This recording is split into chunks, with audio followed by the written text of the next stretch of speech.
Another win. The Auburn Tigers get it done against Wofford. Monster performances from Keyshawn Hall and Elijah Freeman. Let's go.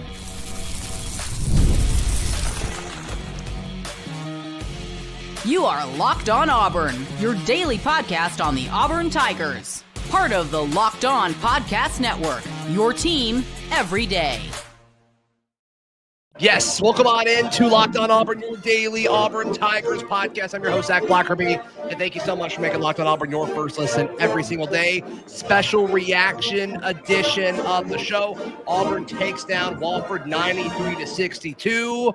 Darrell, Dapprich, Montgomery radio legend, hanging out with us. He is live from Neville. And this was another incredible game for Keyshawn Hall offensively. 20 points on 7 of 10 shooting, which you take literally every single night. But Elijah Freeman, kind of his coming out party, he was dominant, absolutely dominant tonight. Yeah, it gets the surprise start at the 2 guard. Wofford a little bit undersized on the wings, so they went with Freeman at 6'7" on the 2. Great move to do that, and I think that Wofford just couldn't guard him. The Wofford guards were just too small on the wings. He was so explosive, Zach. That first step to the basket, he hit some shots from the perimeter. He really, look, Keyshawn Hall, we know we're going to get from him, and we'll talk about it later, at night in, night out. If Freeman emerges as that 14 to 16-point guy a night, this team could get special pretty quick. Yeah, at the half, we talked about wanting to see more of Kevin Overton. I think he was just 1 of 1 for 2 points. They listened to us. They went with him more in the second half. Wasn't incredibly efficient, but still 5 of 10 shooting, scored 13 points. It's guys like him, guys like Freeman, that is going to be crucial in beating some of these teams that they're about to play with Houston. These role players, or we kind of assume they're role players. Maybe Elijah Freeman's not a role player on this team, especially if the Hot Pettiford continues to struggle offensively. Maybe he's not asked to be a role player. But guys like Overton, SWA, those guys, them having double-digit scoring, I think, is absolutely crucial. There are a lot of guys that potentially can come up, step up on this team and have secondary scoring, and that makes me feel better about this team. Pettiford hasn't gotten going yet. On any given night, SWA could get going. Overton, we feel like he could step up. Murphy, who had 17 points in his first game, hasn't played since then. He gets any kind of rhythm and rotation. I think we can get more from Jovic. I really do. I think he's got more potential. So all these guys' ceilings, in my opinion, have yet to be reached. And I think it's what we talked about, a matter of time as this team starts to gel. There are a lot of guys, in my opinion, that have the potential to step up and be secondary scoring key guys. And so that's good news. Yeah. I mean, we talked about it after the Memphis exhibition win, where it's like this team is going to be fun. They're going to be frustrating at times, but this is a team that is built to be better a few months from now, not right now. With the combination of talent adjusting to, this level of basketball, and also just a new team. The Hod's the only guy coming back. None of these guys have played with each other before. And you see glimpses of it, especially on offense. Defense, I'm still wanting to see a little bit more consistency. I don't think Wofford's a very good team, and so I don't think that was really anything to point at, even though they did do better defensively against Wofford, but we'll see. But yeah, the overall chemistry, it's still not as consistent as I would like it to be, but that's okay. We kind of expected that at this point. I'm okay with it because I've noticed that Steven has used 3 different lineups, 3 different games, and that's what he's looking for. These are the games that you do try different things and you do try different lineup combinations so that when it gets for real, you know what you need. Meaning, who needs to be on the floor when we need a defensive stop? Who needs to be on the floor when we got to stop bigs? Who needs to be on the floor when we want to run somebody out of the gym? Who needs to be on the floor when we need that big bucket? All these questions are being answered. Like for me, Emeka is earning himself more playing time. If you're playing a team that's got guys that score in the paint, he had 2 or 3 nice blocks. I saw something from him tonight where he ripped a rebound away from a dude. who was 6'9". I get it. He's smaller, but the guy Yeah. was built bigger than Emeka. He ripped it from him and went back up with it. That's the kind of stuff you want to see now. And, I think at the end of the day, I'm not worried about Pettiford. I think he's going to be who he's going to be, and it's going to be in a big game. So we'll see. But, yeah, the gelling part, I think, will come when he starts solidifying. Well, I'll say this. He's not going to play 6 or 7 guys because his team is too deep and too talented. So even if he settles on 8 or 9, I'm okay with that. I want to see Bashir give me more. I think he's too soft with the basketball. Yeah. And so, but I liked Magwood's game tonight off the bench. Mm-hmm. So here's the thing. You made the point of Wofford's not a really good team. And I agree, they're not a good team. But nights like tonight are about Auburn, not who you play. Correct. What did Auburn do? And Auburn, you play who you play. You play who 100%. you play, so you worry about yourself. And what Auburn did, to me, offensively, looked really, really good. Mm-hmm. Yeah, this is if you count the 2 exhibition, they've scored 95 at least in every one. Now the stat will drop a little bit. Still, they've scored 93 every time they've played an official outing, which is still pretty good. That's still pretty good. I want to go back to Oporum for a second, because now we look at Houston. Auburn plays Houston on Sunday, and we'll give our prediction for the next 5 as we always do towards the end of the live here. But the big question that we've seen for Auburn in the exhibition games, and then even in some of the regular season games against lesser foes, there's still being question on, okay, what is Auburn going to do around the basket, particularly on the defensive end of the floor? What do you think the answer is against Houston? Because that's going to be a problem. That's going to be a problem. Is it, okay, Keyshawn Murphy is going to carry a load where maybe you're expecting him to come back?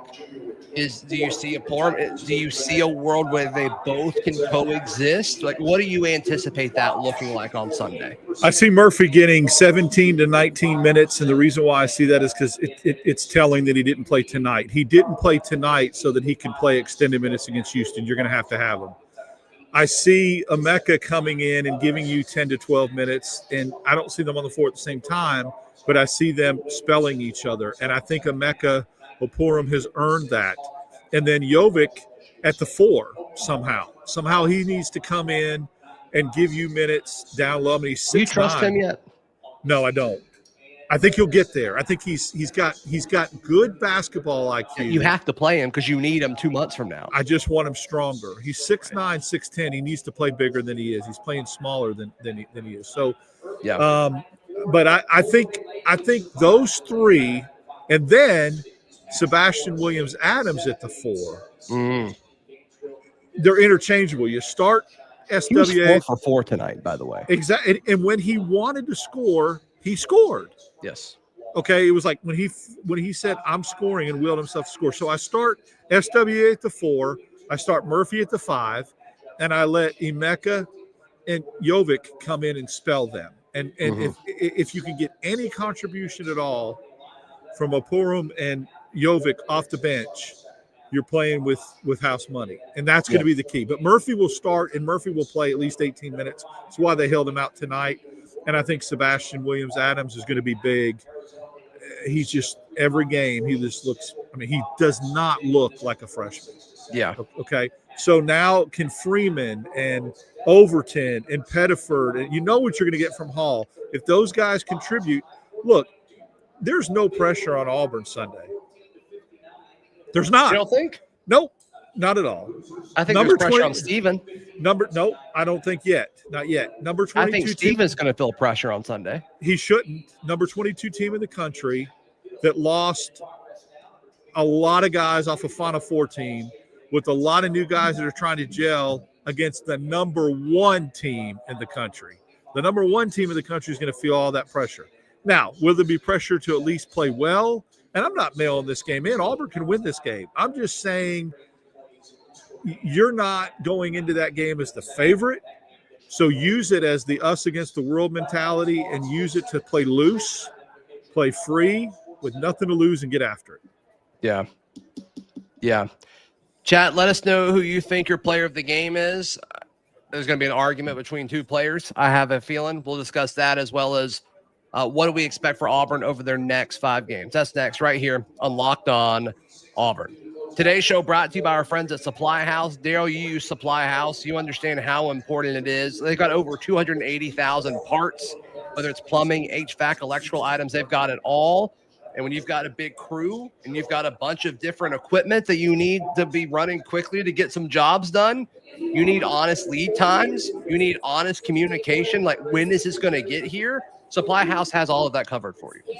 Absolutely. And it's about timeliness. I mean, who cares what it costs, or who cares about if it takes 4 or 5 days to get there? You got to get it and get back up and running again. And that's why we use them. Absolutely. Join the free Trade Master program today and score serious perks. Supplyhouse.com. Sign up for free and use promo code SHCollege5 for 5% off your first order. That's supplyhouse.com. Real people, real service. Today's show also brought to you by our friends at FanDuel. FanDuel is America's #1 sportsbook. Auburn was a 27.5-point favorite tonight, and they covered. Yeah? 31. Won by 31. Yeah, there we go. I'm really good at math. Yeah. Yeah. Yeah, you are. Here's another math problem for you. New customers at FanDuel, if your first $5 bet hits, you get $300 back in bonus bets used across the app. How does that math problem make sense for FanDuel? I don't know. I don't either. No clue. It doesn't add up. No, it doesn't add up. So head over to FanDuel.com and sign up to play your game with FanDuel, the official sports betting partner of the NBA. Thank you so much for making Locked On Auburn your first listen every single day. Auburn takes down Wofford 93-62. The live chat seems pretty split as far as player of the game, Keyshawn Hall or Elijah Freeman. I'm going to think we say Keyshawn Hall a lot this year, so I'm going to say Elijah Freeman. I'm going to say Elijah Hall or Keyshawn Freeman were the players of the game.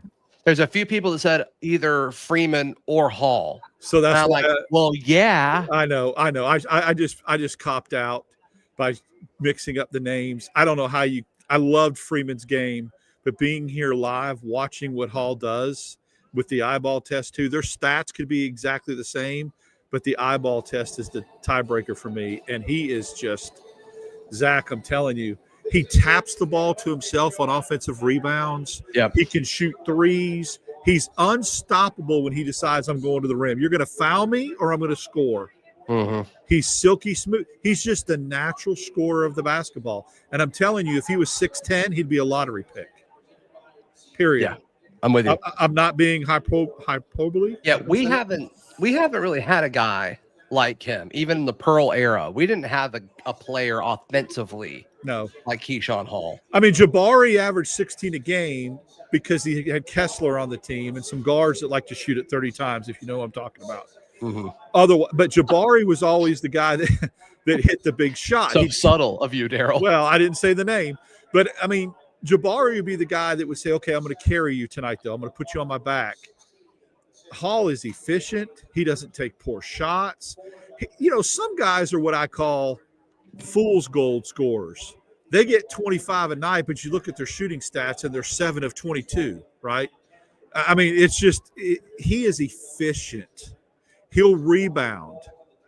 He'll make his own shots by tapping the ball to himself on offensive rebounds. I mean, I'm telling you, I haven't seen a guy that's a pure scorer like that in the orange and blue in a very long time. It's fun. I'll tell you who he reminds me of from a pure scoring standpoint. I have to go way back to this. Okay. It's Chuck Person. I'll take that. And Person was one of those guys that could score a variety of ways, perimeter, down low. He'd get rebounds. He was a better shooter, wouldn't you say? He was a better outside shooter, but right. He couldn't go to the rim like Hall does, because of his size. Hall's a slasher. So when you're a slasher, you can create your own shot because if they foul you, you're going to get 2 at the line. Yep. If you hit free throws. If they start sagging on you and say, I'm not letting this cat slash, then he'll pop out and hit the 3. Right. That's where he's doubly dangerous. Right. Let's look at the next 5, shall we? Let's do it. Anything about tonight specifically we want to spend more time on? Or are we good? I just really liked the balance tonight. I really did. I really liked that it came from all different angles. And I know Freeman. The balance scoring? Yes. I know Freeman and Hall carried most of the water, but you had a lot of guys in double digits that probably could have got to 20 had they shot the basketball more. Yeah, or I think SWA had 8. Like he could have easily had more. What did Overton have? Like 15? I think he had 10. Overton had 13. Okay. Overton had 13.